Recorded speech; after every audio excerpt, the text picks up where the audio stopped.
नमस्कार, मी एफ.आर. शेख तहसीलदार बार्शी। मागील 13 सप्टेंबरपासून आपल्या तालुक्यामध्ये मोठ्या स्वरूपामध्ये अतिवृष्टी झालेली आहे।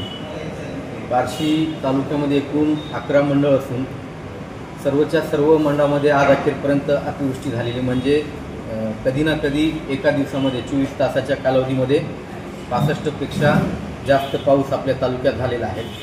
आता यातही बरेचसे जे मंडळ आहेत त्यातल्या बऱ्याचशा मंडळामध्ये 3-3 दिवस सलग अतिवृष्टी आहे। काही ठिकाणी 2दा अतिवृष्टी झालेली आहे, काही ठिकाणी 1दा अतिवृष्टी झालेली आहे। आणि सर्व तालुक्यामध्ये सर्वच्या सर्व 11 मंडळामध्ये आपण अतिवृष्टीमुळे जे शेती पिकांचं नुकसान झालेलं आहे त्या शेती पिकांचे पंचनामे करण्याचे अलहिदा आदेश त्या ठिकाणी दिलेले आहेत। बऱ्याच ठिकाणी पंचनामे बऱ्याचशा गावामध्ये सुरू झालेले आहेत। फक्त उपळी दुमाला आणि सुरडीमध्ये कालपासून त्या ठिकाणी पंचनामे सुरू झालेले आहेत। एकंदरीतच पावसाचा अतिवृष्टीचा विचार करता आज माननीय जिल्हाधिकारी महोदयांनी आपल्या तालुक्यामधील सर्व शाळांना सुट्टीसुद्धा त्या ठिकाणी मुलांकरिता घोषित केलेली आहे। आणि अजूनही पावसाचा धोका कमी झालेला नसल्यामुळे आणि आपल्या तालुक्यामध्ये जे जलसंधारणाची कामं झालेली आहेत यापूर्वी जे पाणी आपल्याकडे ज्या छोट्या छोट्या पाझर तलावातून, साठवण तलावातून आणि जे मध्यम प्रकल्प आहेत आपल्याकडे, लघु प्रकल्प आहेत, असे शेकडो तलाव आपल्या तालुक्यामध्ये आहे। आणि पाऊसच इतका झालेला आहे, मेमध्ये पण जवळपास 12 पट पाऊस आपल्याकडे झालेला होता।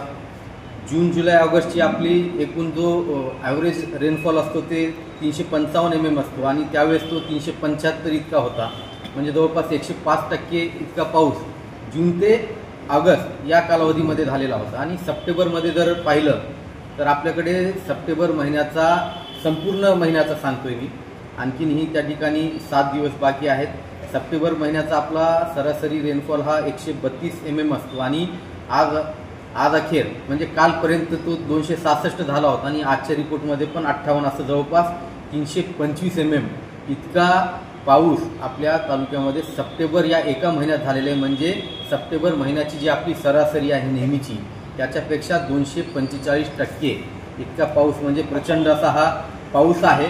आणि संपूर्ण जूनपासून ते सप्टेंबरपर्यंतची आज अखेरची जर सरासरी पाहिली तर सरासरीचे एकूण 132% इतका पाऊस आपल्याकडे या कालावधीमध्ये झालेला आहे। त्यामुळे जी छोटी छोटी तळी होती, जे पाझर तलाव होते, साठवण तलाव होते, ते सुद्धा 100% त्या ठिकाणी भरून गेलेली आहेत। बऱ्याचशा आपल्या ज्या नद्या आहेत मग त्यामध्ये भोगावती आहे, चांदणी नदी, नागझरी नदी असेल, नीलकंठ आहे, या सर्व नद्यासुद्धा त्या ठिकाणी दुधडी भरून वाहत आहेत। अलहिदा आम्ही जे आमच्या नदीकाठची जी गावं आहेत त्या गावांना भेटी दिलेल्या आहेत। तिथले जे पोलीस पाटील आहेत, सर्व क्षेत्रीय यंत्रणा आहे, त्यांनासुद्धा त्या ठिकाणी नदीकाठची जी घरं आहेत त्यांना सुरक्षित स्थळी त्या ठिकाणी आपण स्थलांतरित केलेलं आहे। तरी आपल्या माध्यमातून पुनश्च एकदा सर्व तालुक्यातील नागरिकांना विनंती असणार आहे का जवळपास आता एकूण जे नुकसान आहे तो प्रचंड असा नुकसान आहे। जवळपास 1,04,000 हेक्टरवरती आपल्याकडे शेती पिकांची पेरणी झालेली आहे। जवळपास 8 ते 10,000 हेक्टर आपल्याकडे बागायत म्हणण्यापेक्षा फळपिकांचं क्षेत्र आहे। तर असं जवळपास 1,14,000 हेक्टरवरचं नुकसान आपल्या तालुक्यामध्ये झालेलं आहे। आणि हा नुकसान तर आहेच, याच्या व्यतिरिक्तही काही ठिकाणी मग घरांची पडझड असेल, काही ठिकाणी पशुधनांचं पण आपल्याकडे काही ठिकाणी मोठ्या स्वरूपामध्ये नुकसान झालेलं आहे। त्यांचेसुद्धा आज पण मी आत्ताच थोड्या वेळापूर्वी जे पशुवैद्यकीय अधिकारी होते त्यांनासुद्धा बोलवून जी एकत्रित यादी आहे ती सर्व यादी आम्ही त्या ठिकाणी तयार करत आहोत। आणि जी नदीकाठची गावं आहेत त्या ठिकाणी पण काही घरांमध्ये पाणी वगैरे घरामध्ये शिरल्याची सुद्धा काही घटना त्या ठिकाणी आल्या होत्या आणि रात्रीतूनच आम्ही अशा लोकांनासुद्धा चांगल्या सुरक्षित स्थळी त्या ठिकाणी हलवलेलं होतं। आणि महत्त्वाचा एकच मुद्दा या ठिकाणी सांगायचा आहे का पाऊस आणखीनही होण्याची शक्यता आहे। आपला जो वरचा भाग आहे त्या ठिकाणी पाऊस चालू असल्यामुळे आपल्याकडचे जे नदी नाले ओढे आहेत ते मोठ्या स्वरूपात त्या ठिकाणी वाहत आहेत। जवळपास 48 गावांमध्ये आमच्याकडे जे रिपोर्टिंग आहे घरपडझडची, शेती पिकांचं नुकसान तर जवळपास 138 गावांमध्ये आहे। परंतु 48 गावं अशी होती ज्या ठिकाणी आपल्याकडे पशुधन असेल, घरपडझड असेल, घरामध्ये पाणी शिरण्यात असेल, अशा प्रकारच्या घटनासुद्धा त्या ठिकाणी निदर्शनास आलेल्या आहेत। आणि सर्व जे गावोगावांना जोडणारे आपल्याकडचे रस्ते आहेत आणि त्याच्यावरती जे ओढे आहेत आणि त्या ओढ्यावरती असणारे जे पूल आहेत त्या पुलावरून सुद्धा पाणी वाहत आहेत. पोलीस पाटील आणि आमची जी खालची यंत्रणा आहे अशी धोक्याची सूचना मिळाल्याबरोबर ती रस्ते त्यांनी त्या ठिकाणी बंद केलेले आहेत. परंतु नागरिकांचं सुद्धा या ठिकाणी काम असणार आहे का, असं जर धोकादायक स्थिती असेल तर अशा रस्त्यावरून वाहतूक करणं आपल्याला टाळणं आवश्यक आहे. कारण अशाच एखाद्या अतिउत्साहामध्ये किंवा जर थोडीशी रिस्क घेऊन त्या ठिकाणी जर कोणी जाण्याचा प्रयत्न केला तर चुकीची घटना त्या ठिकाणी घडू शकते. त्यामुळे माझी नागरिकांना विनंती असणार आहे का कोणीही अशा प्रकारे उत्साहामध्ये असेल किंवा कितीही मोठं काम असलं तरी असं धोक्याच्या स्थितीमध्ये कोणतंही पूल ज्यावेळेस तो दुधडी वाहत असेल पुलावरून पाणी त्यावेळेस त्या ठिकाणी ओलांडण्याची त्या ठिकाणी प्रयत्न करू नये.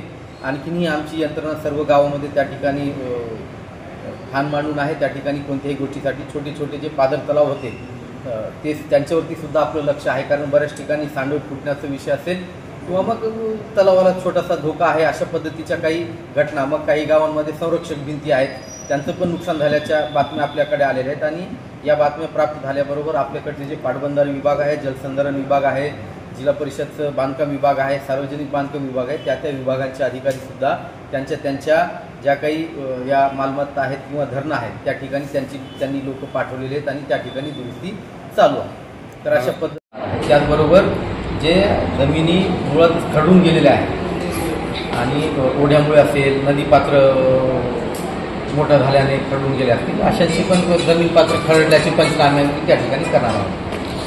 आणि या मदतीचं स्वरूप कसं असणार आहे, शेतकऱ्याला कितीपर्यंत मदत मिळणार, हेक्टरी वगैरे काय? त्याकरिता NDRFचे निकष त्या ठिकाणी ठेवलेले आहेत. मग शेती पिकांचं वेगळं आहे, जिरायतसाठी, बागायतसाठी वेगळं आहे, फळपिकांसाठी वेगळं आहे आणि जे खरडून गेलेले आहेत त्यांच्यासाठी वेगळं आहे. पशुधनामध्ये दुधाळी जनावर आहेत त्यांच्यासाठी वेगळं आहे, शेळ्यांसाठी वेगळं त्या ठिकाणी निकष आहेत आणि जे छोटे पक्षी आहेत, कोंबडी वगैरे होते त्यांना पण आपण मदत देणार आहोत.